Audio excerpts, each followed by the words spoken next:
Salam Sejahtera and welcome to another edition of Perception, where we discuss current issues that are daily topics of concerned discussion among multicultural Malaysians of all walks of life.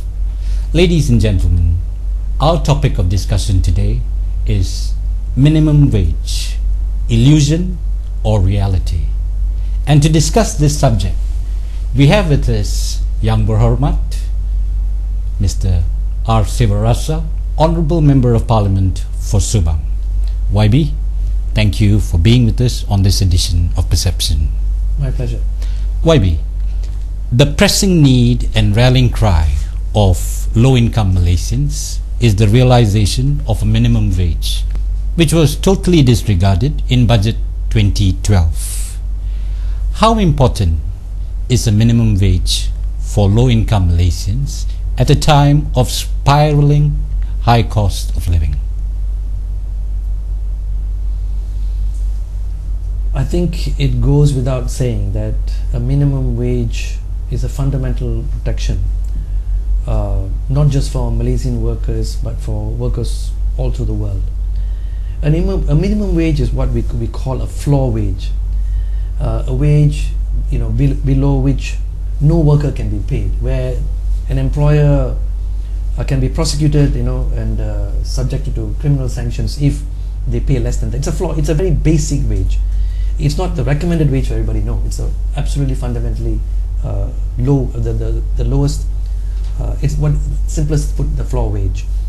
Nobody can earn lower than that, and it functions as a very important protection of a decent level of wages. It allows the majority of workers then to negotiate either with trade unions or by themselves to what is then called a decent wage, a just wage, a living wage, which is of course higher than the minimum wage.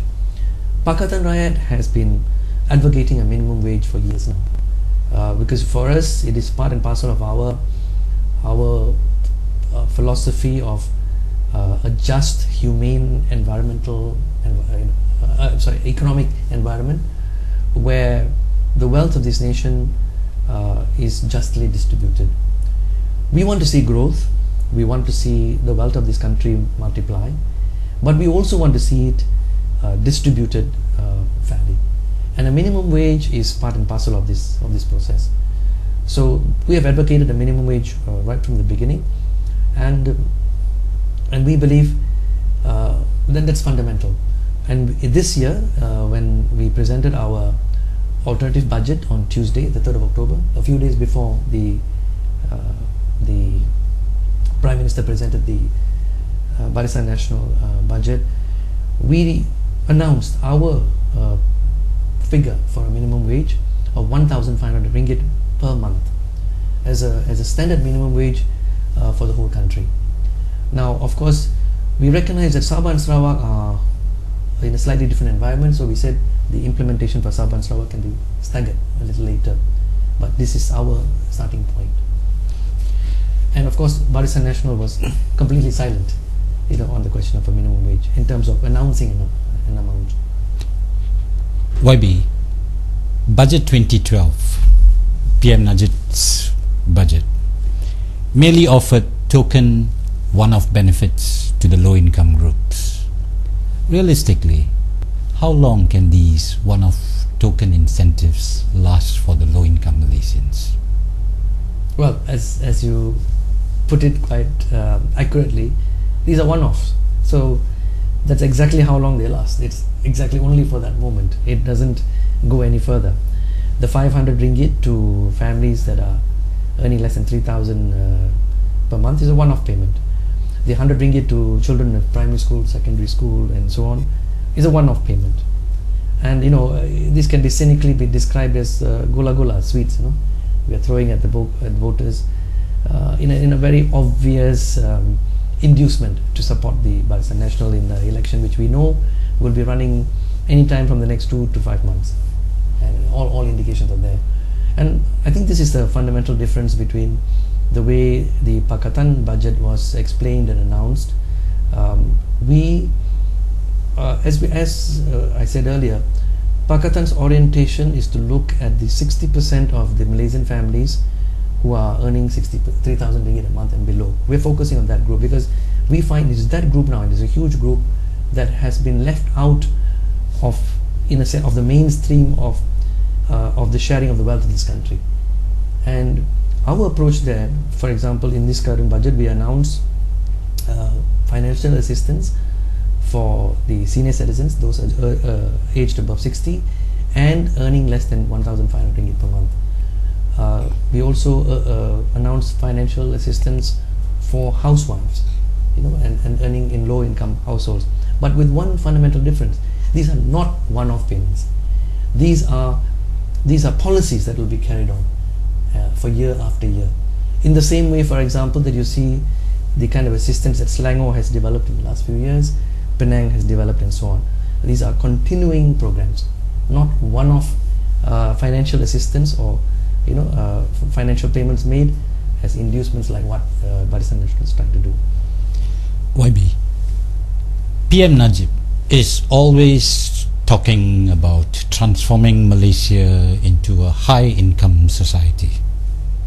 Is not the first step in this direction the realization of a minimum wage? Absolutely. The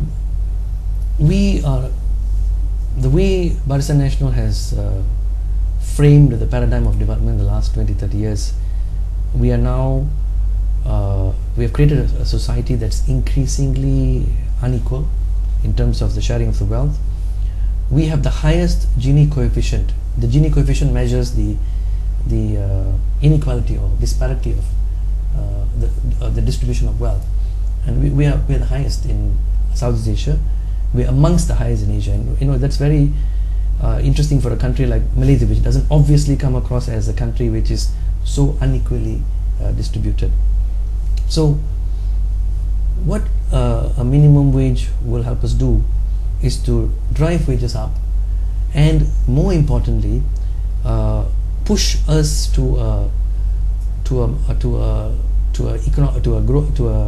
development model that is focused on higher skills, and a knowledge-based economy.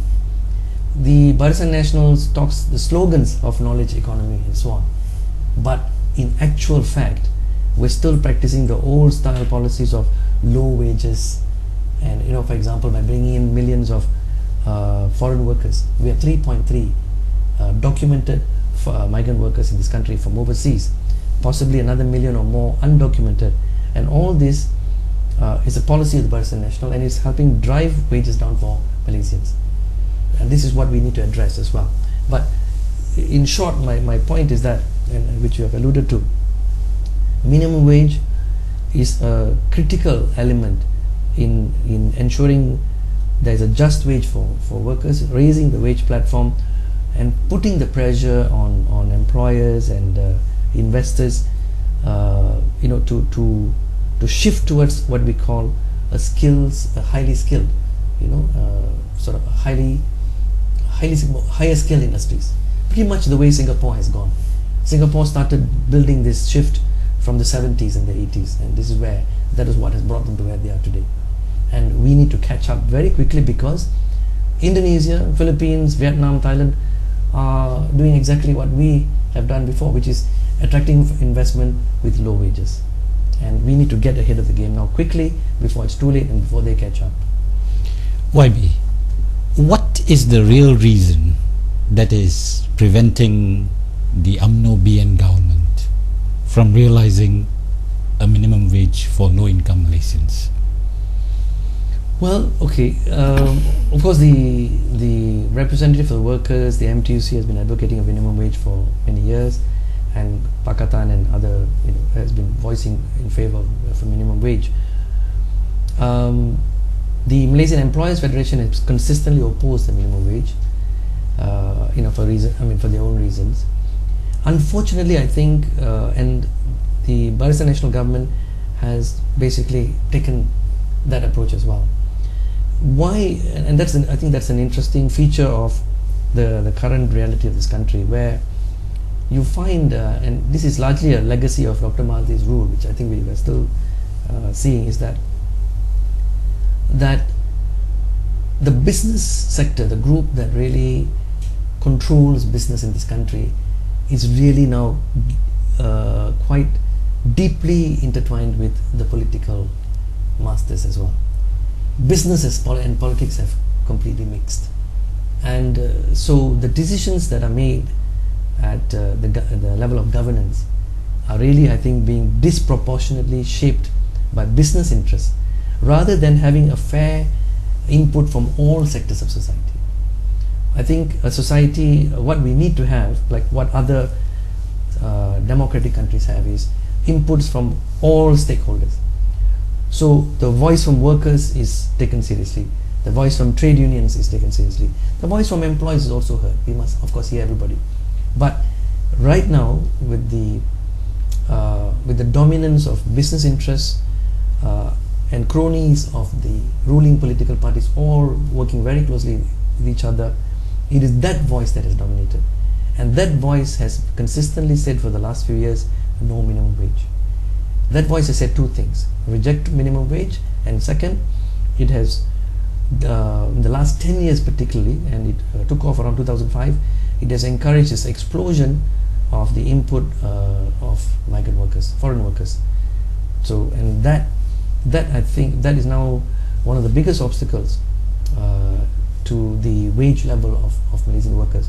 You know, in the last 15 years, the real wages of a Malaysian worker has only risen about 2.6%, and that's a shocking, indictment of the economic status of the Malaysian worker.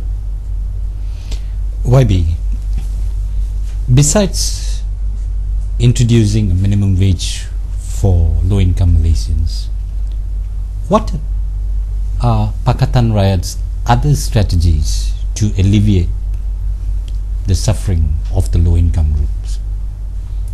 Well, a minimum wage is the starting point as far as workers are concerned.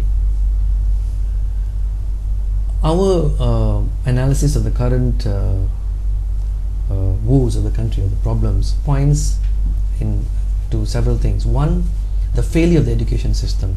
We need to retool the entire education system, including in particular the universities. The universities must be freed so that, and allowed to be autonomous, pretty much like what they were in the 60s, so that our universities will produce thinking, critical graduates who can then contribute to the full towards our country. Our schools need to churn out, again, thinking students, students who can do critical analysis, who can think logically, and so on. Too much, our education system basically now is created too much on rote learning. People are just churning out mechanical answers, and not enough original thinking.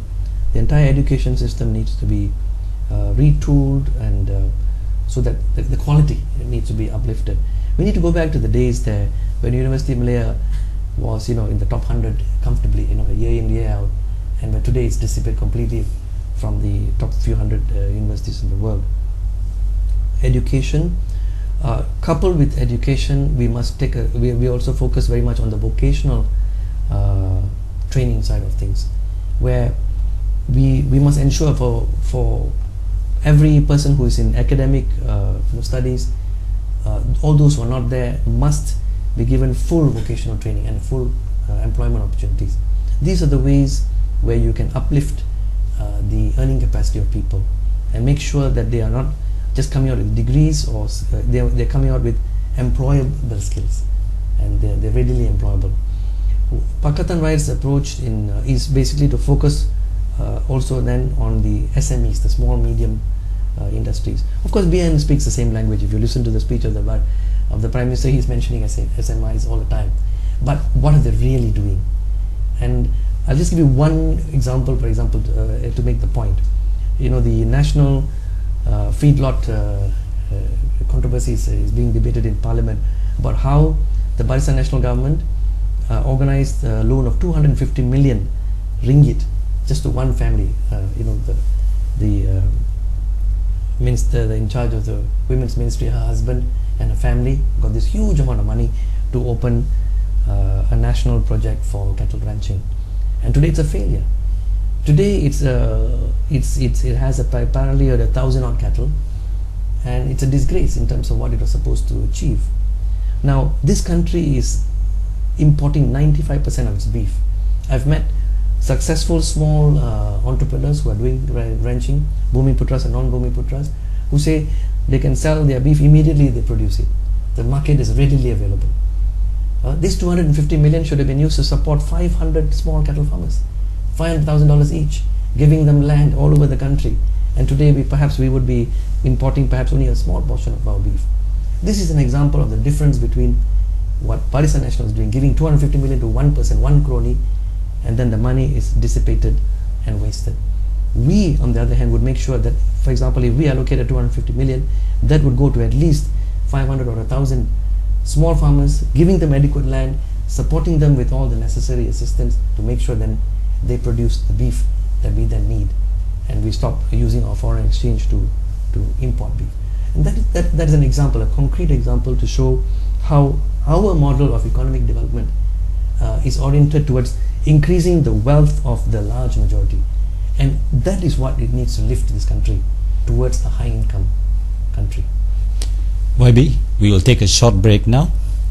To our respected audience, we trust you will be with us when we return after this short break.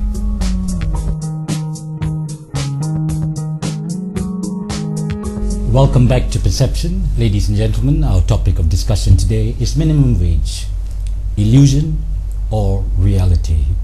And to discuss this matter, we have with us Yang Berhormat Mr. R. Sivarasa, Honourable Member of Parliament for Subang.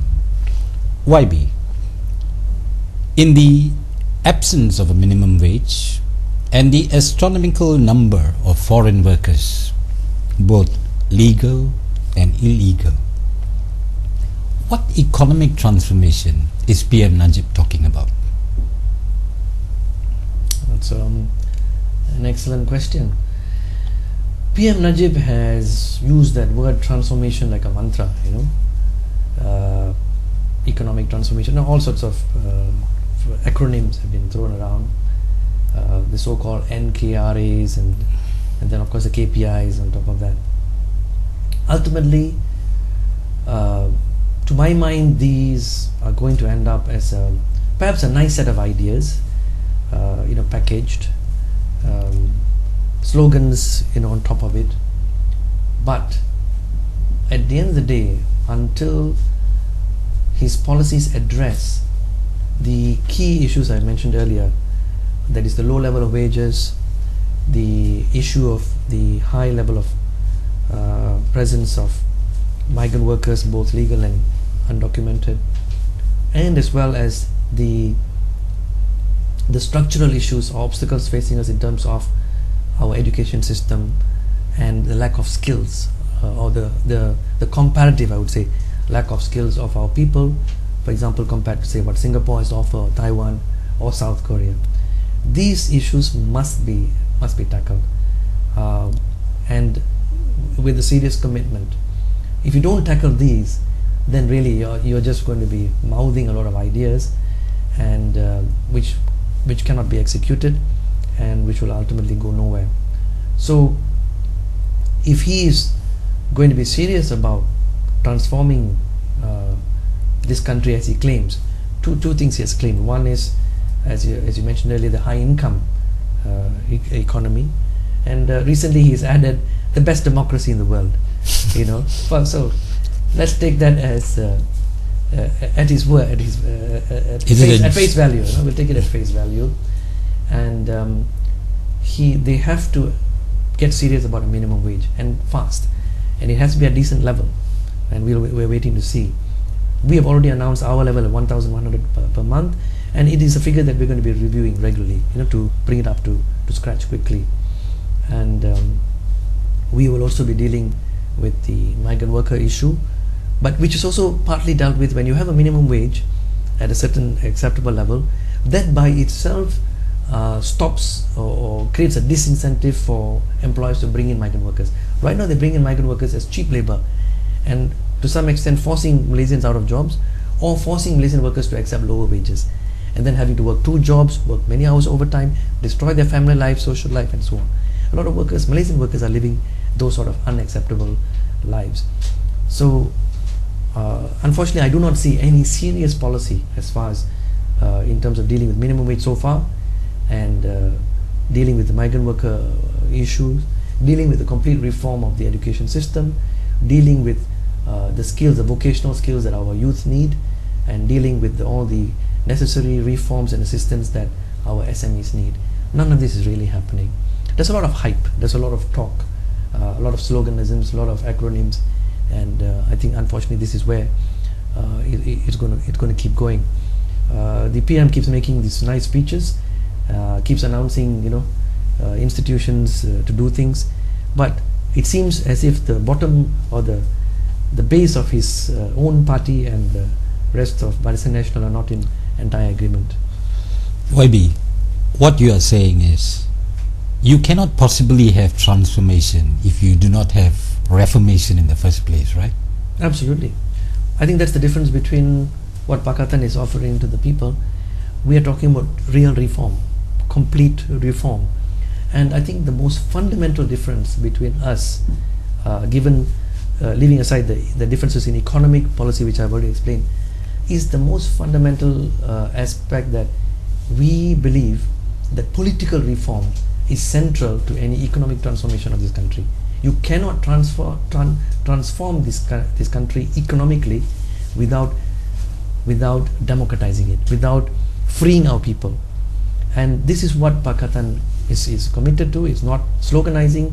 We've written our democratization program down in detail in our Buku Jingga, the Orange Book, how we will remove all the oppressive laws, free the media, make the judiciary independent, and a central part for us anyway, for economic transformation, for lifting this country economically, to get to where South Korea is, Taiwan is, and Singapore has gone to, is a democratization program. And transparent good governance, that's central. And what is part of central transparent good governance is, for us, a free media, independent institutions, the Aegis Chambers, the judiciary, the police force, the MACC, the Election Commission. All these must be seen and function as independent and credible institutions. This is the democratization and political reform program that we promise, and we will deliver. And I think that's the most fundamental difference between us and the Barisan Nasional today. The Prime Minister's slogan about we will make Malaysia the best democracy. When did he say that? Because just simply shortly after his speech about abolishment of the ISA. But let's not forget, in the first sentence he said, yes, we will abolish the ISA in the soonest possible time. And in fact, all indications it was supposed to take place in this parliament setting. Next thing we knew, it was being postponed to March next year. But the key thing is what he said after that, that the ISA will be replaced by 2 other laws and made pursuant to Article 149. That's a very interesting choice of words, which a lot of people did not appreciate at that time. What does Article 149 mean? Is really that they're going to be making laws that have similar powers, that allow detention without trial. That is the very oppressive nature of Article 149 in our federal constitution. So it was really what he was saying in reality was that we'll be basically old wine in new bottle, bringing back the same old laws repackaged in new clothes, not calling it the ISA, yes, but having the same powers to detain people arbitrarily without a trial. So this is the so-called best democracy he's talking about. I think that's really the fundamental difference between us. For as far as we are concerned, and it's written in our Buku Jingga, if Pakatan Rakyat is given a mandate to run this country, we abolish the ISA and all other laws that provide for detention without trial. Period. No replacements. Yeah. YB, do you believe that low-income Malaysians believe what PM Najib is talking about, alleviating their plight with these one-off incentives? Or are they fully aware that this is a mere election gimmick to get your votes? Well, the advantage that Prime Minister Najib has and the Barisan Nasional has is they control the media. So they enjoy the advantage of having a one-way flow of information and arguments daily, on national television. 7, 8, 10 million people will be listening to them, and unfortunately without the benefit of a response like, say, what we are having today. I'm not suggesting that we are correct in everything we say, but the point I'm making is that the Malaysians you have mentioned ought to have the benefit of at least listening to us, listening to them, and then deciding which is the better set of ideas, which is the argument they prefer, which is the argument they think right and which is wrong. So this is, unfortunately, this is the reality. This is a country where there is no freedom of expression in that sense of, at least where everybody is fairly represented on the main national media, television, radio, and even the newspapers. We get a very limited amount of exposure, but it's usually negative even in the newspapers. And in today's world, today's modern politics, and you can see this in most countries, and you don't have to go far. You go to Jakarta, you go to Manila, you go to Bangkok. Modern politics is argued out on national television, prime-time national television, and that's the right of every citizen. It's not a privilege for the politicians, it's a right of every citizen, which unfortunately in this country is denied to the Malaysian. So your question is thought-provoking in the sense that I'm sure some people will fall for the rhetoric, the propaganda, but I'm also convinced that enough people are seeing through what's happening, because what they will do is they will measure the reality of their lives, the reality of their wages, the reality of the cost of things, the food, the daily reality of rising food prices, rising cost of living, and measure that against what the Prime Minister is promising. And I think common sense and logic will prevail, and they will see through this propaganda. YB, the Malaysian Trade Union Congress is vehemently against one particular provision in the recently passed Employment Amendment Act. Could you enlighten us on this objectionable provision? Certainly. Well, it wasn't just the MTUC who objected. I mean, they objected as a voice of trade unions and workers, organized workers. Pakatan Rai took a very strong position. I was amongst those MPs in Parliament who argued against this particular amendment, and this is the reason why. To understand this amendment, we need to understand what is contract labor about, and why contract labor is objectionable.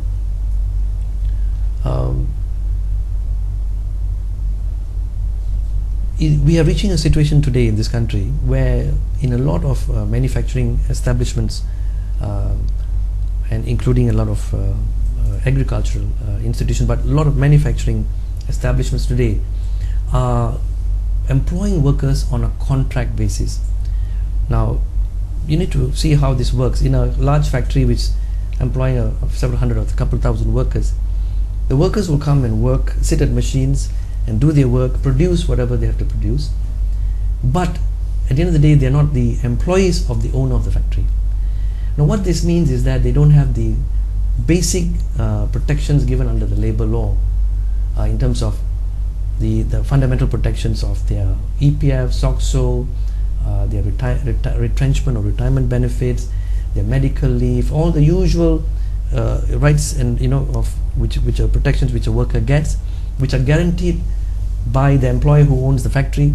Now all those are transferred to the so-called contractor for labor. It's the contractor for labor who brings them to the factory, who is their employer.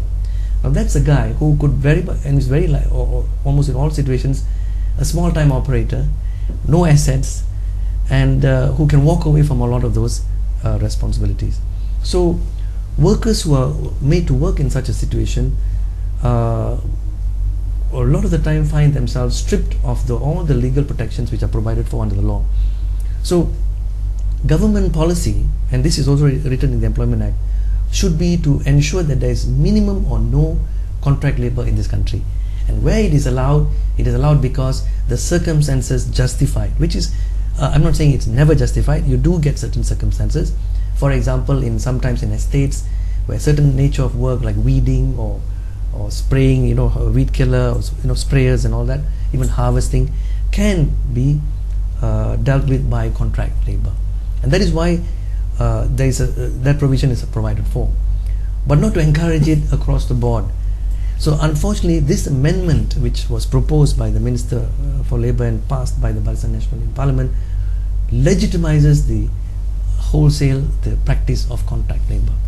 It gives legitimacy to a contractor for labor, where earlier the law only recognized the subcontractor. In other words, you could, you ran an estate, you could get a company to do some weeding or harvesting, and that's a subcontractor for labor. But your bulk of your labor was still directly dealt with by you, and it was not allowed in manufacturing. These amendments now legitimize the entire situation. In fact, I remember in the debate in Parliament, I told the Minister, the British took us forward. They got rid of the Kangani system, and this is going back to the Kangani system. The Kangani system was where people bought labor, literally bought and sold labor as commodities, and they brought them to Malaysia. And then the British took us forward by bringing the Employment Act. They removed the Kangani system, and the Employment Act was brought in to give us all these basic protections. And now they were going backwards, because they were kind of bringing back in a backdoor way, and legitimizing this sort of a Kangani system where contractors for labor would be buying and selling human workers, as commodities, and they were taking us backwards. And we asked the Minister, why are you doing this? And his answer was, oh, there's a union asking for it. Yes, the NUPW apparently had some issues about the way contract labor was being used in the States, and they wanted them to be registered. We said we have no problem with registration. By all means, register them on the estate. But what you're doing now is completely unacceptable. Where you're changing the law, you're legitimizing, you're recognizing these contractors for labor, and making it an acceptable practice. In fact, you should be going the other way. The Minister has powers under the law, Section 2A of the Employment Act, to make sure that any employee who is employed on a contract of service, i.e. like a proper employee and employer relationship. And we said you should be using those powers to minimize and remove the problem. Today what you're doing is you're legitimizing the entire unacceptable setup of contract labor. So which is why the MTC is rightly very upset, and this Thursday on the 3rd of November there will be a nationwide picket to show their protest. YB, does not this dubious provision render Najib's economic transformation into a tragic economic retardation of the labor force? I agree. The right hand doesn't seem to know what the left hand is doing. The right hand seems to be making nice speeches at various fora, press conferences. He goes and has Tariq somewhere, has a press conference and makes a nice speech. But what's on the reality on the ground is something else. Meaning, even within his own cabinet, because I'm not even sure the Minister for Labour fully understands the serious implications of what they've just done, or he's not being upfront about it, because it's very clear for us that these amendments are really out there to benefit the 280 or 300 what they call outsourcing companies, which are basically now in the business of bringing in labor and selling labor to various companies, and it's a huge lucrative business, and at the end of the day you're doing a major disservice to Malaysian workers, who are 6.7 million of them. So this is where there's a major disconnect between the rhetoric of the so-called economic transformation program and what is actually taking place. YB, how does this objectionable provision work in favor or against the realization of a minimum wage? Well, in essence, what it will do is to depress wages, and that's our concern. Wages are already low enough, and if you are going to encourage and institutionalize the practice of contract labor through these amendments, because for the first time in the history, well, at least since the Kangani days, before pre-British, pre-Employment Act days, you are recognizing the contractor for labor who buys and sells workers, and allowing it to be recognized under the law. My view is that the overall impact would be to dampen wages. And in other words, it adds an additional impact on the wage levels in addition to the foreign worker impact. The presence of 3.3 million foreign workers has already depressed our wages for the average worker, let alone the illegal workers, the foreign workers. Now, with this coming in, with workers, basically what it does is it undermines workers' negotiating power, and this is admitted by even by the speeches by the key bureaucrats in the Ministry for Human Resources, acknowledging that such outsourcing practices and contracting for labor will make it much more harder for workers to unionize themselves, to organize themselves. So when workers cannot organize themselves, then their bargaining power is greatly reduced, and correspondingly their wages will go down. That is how it's going to happen, and it will serve to weaken the organized labor progressively. And this, I mean, this is completely against what Prime Minister Najib is saying about transforming us into a high-income country. It is completely contradictory. YB, given the prevailing circumstances, is the realization of a minimum wage an illusion or reality under the BN government? Well, to be fair to them, I should also say this for the record, the laws have just been passed in Parliament setting up a minimum wage council, and they have nominated the persons to the council. There are controversies about the composition and so on, but leaving that aside, they have set up a council. And just in fact last night in Parliament, the Minister was explaining how he hoped for an announcement of the level of minimum wage by the end of the year. That's his hope as he expressed it. My view on it is, yes, at some point the Barisan Nasional Government will announce a minimum wage, and that's really because of the pressure brought on it over the last many years by the trade union movement, the MTUC, civil society groups, and including the opposition, as particularly Pakatan Rakyat, in its drive for a minimum wage. They had to respond to the pressure that we had brought on them. Now, the question is, when they announce that wage, what will it be and what will its impact be? It is my view that they are going to announce a wage that is really not going to make any real difference to the average Malaysian worker. My guess is that they probably will announce something in the region of 900 ringgit a month to show that they're doing something about it. But our view is that that amount is really not going to change anything in a significant way for the average Malaysian worker, or who are facing the problem of low wages. So my view is that you will just get more tokenism basically happening. They will announce it because they're forced to do it.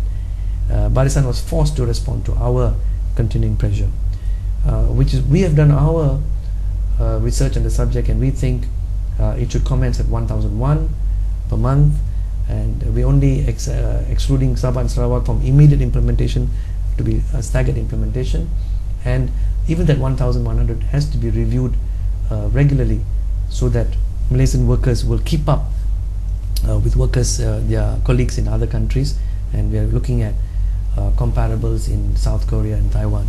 This is where our country should be. If you go back to the early 60s and look at where we were then, Malaysia, South Korea, Taiwan were all about the same level of economic development, and today they have moved on. The per capita income in South Korea and Taiwan are at least 3 to 4 times ahead of us, and this is where we need to get to. YB, on behalf of TV Pass, I sincerely thank you for being with us on this edition of Perception. To our respected audience, wherever you may be, I thank you for being with us throughout this discussion. On behalf of the production crew of Perception, until we meet again next week, I wish all Malaysians, Hidup Rakyat, Hidup Pakatan Rakyat.